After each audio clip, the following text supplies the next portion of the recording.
Preparing for metric dominance. Alternatives to idioms using imperial units. Related to this question, are there any metric alternatives to these idioms? He inches closer to her. A. Meters. Too far. B. Centimeters. Too weird. C. Scoots. Don't use units by then. She was miles away from him. A. Far away. Again, don't use units. B. Kilometers away. Maybe C. Light years away. Probably better, preserving the hyperbole. This is an amazing foot-long sandwich. A. Half a meter long. Not accurate. B. Dorm long. Even less accurate. It rhymes, though. C. About a third of a meter long. Pretty accurate, but not very marketable. I went the whole 9 yards. A. The whole 8.23 meters. No. B. All the way. Again, don't use units. An ounce of common sense is worth a pound of theory. A. A gram of a ton. Preserve the weight comparison, but even more hyperbolic. B. A little or a lot. Again, don't use units. Any suggestions? I mean, I've never seen any idioms using obsolete units like chain, furlong or league, but I'm sure there were some when they were in common usage.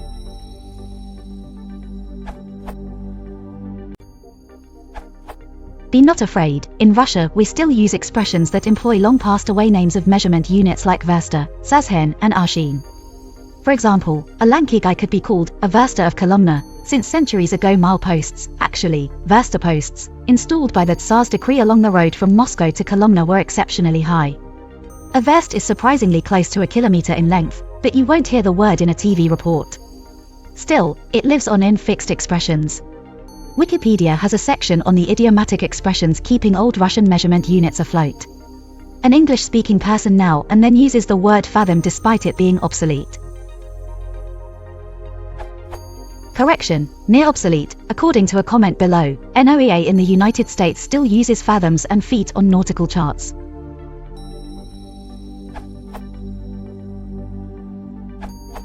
In Australia, we want metric, starting with decimal currency, dollars, in 1966, and ending with real estate measurements in 1987. The bulk of the conversion occurred in the 1974 to 1978 period, where almost every measurement for legal purposes was required to be in SI units. Having an English heritage and ingrained use of imperial measurements meant that we often used expressions such as, "Open the window an inch, please. They live miles away."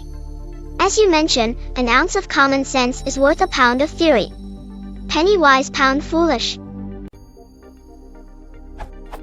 These terms are still used. An inch is about 2.5 centimeters, it's a useful term, and easier to say than the SI equivalent. Miles has come to mean far. While few people know how many grams an ounce is, the saying still has currency because the relationship is relatively clear. An ounce is obviously much smaller than a pound. Again, few people know how a penny or a pound relate to dollars and cents, but the meaning of the saying is clear. It was uncommon to use terms like leagues, links, slugs, and only leagues has survived in any way, due to folklore sayings such as 7-league boots. So fear not.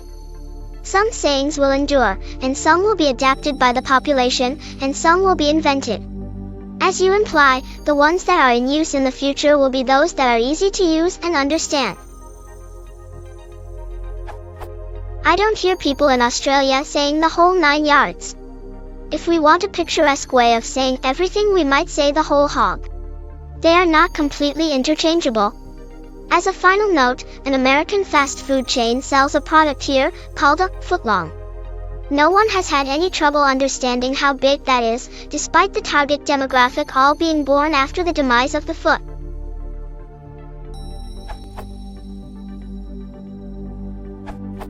The question assumes that if metric is dominant, then we need alternatives for non-metric idioms. But this is incorrect. We can still use whichever idioms we want. There are plenty of phrases and idioms using obsolete terms. We understand the meaning without knowing their origin. No problem. There are officially metric countries that sell TVs, monitors, shirts and trousers by the inch. Some people don't even realize they are imperial units. Vinyl records are also sold by the inch, e.g. 12, and boxing gloves by the ounce, e.g. 16 ounces.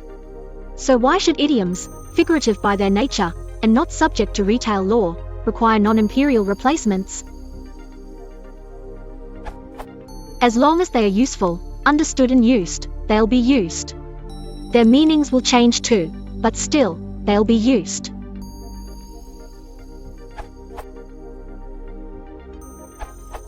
Here are some idioms from Dutch. Millimeter vor Millimeter gleich Millimetre bei Millimetre. Centimeter vor Centimeter gleich Centimetre bei Centimetre. Kilometers ver weg equals kilometers away. For fun, I have looked at sandwich sizes, but every chain uses its own terms. And although we have plenty of sayings regarding theory and practice, none involve weight. A lot of old measurements have been metricated, e.g. 1 pound equals half a kilogram. Ieder panji komt door, t mange equals every pound comes through your mouth equals taste makes waste. And then there are fossils like duimstok equals thumb, i.e. inch, stick equals carpenter's ruler, alternative, maatstock equals measure stick. But most of these are rare. A lot of people don't know what a duimstok is or know it as maatstock. Of those who do know, many don't know why it is called that. On the whole, non-metric units are very rare in daily parlance. The two most notable exceptions are inches in computing and the misuse of calories in food, which are actually kilocalories. Feel free to edit this post to add examples. If you want to support the channel, please consider liking and subscribing.